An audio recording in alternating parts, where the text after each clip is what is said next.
Oh guys,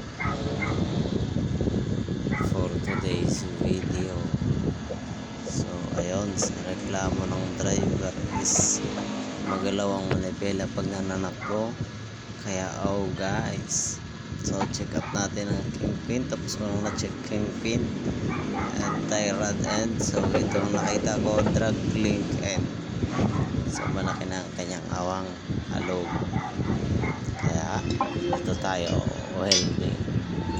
So yan ay ano na, pang third pass na siya. Hindi ko lang na video yung second pass. So guys, so ayun na, so welding natin pang third pass. Then yun, mapuputulan tayo ng ground. Kaya ayan, si Tik-Tik, o ayan, kinatin at para hindi tayo matagalan dahil natanggal yung pinakang wire ng ground ng welding. Kaya pinagpatuloy ko. Guys, so ayan, welding si guys. Guys, weldingin natin guys ng ganyan para maging okay, para pag salpak ay okay. At hindi ko na nga na video yung pagkakabit, yung pag-testing, pero okay na. Guys, hindi ko nga natapos na, kaya tomorrow na ang continuation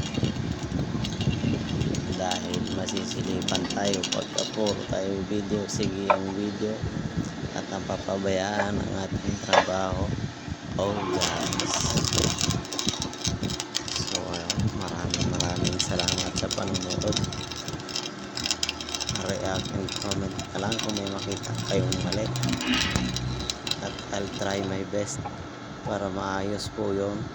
Guys, so thank you for watching and God bless. I love you all.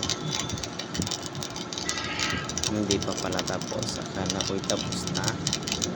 So ayan, sige pang welding para okay.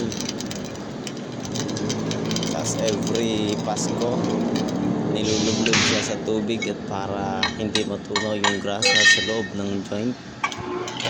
So ayun, yun welding.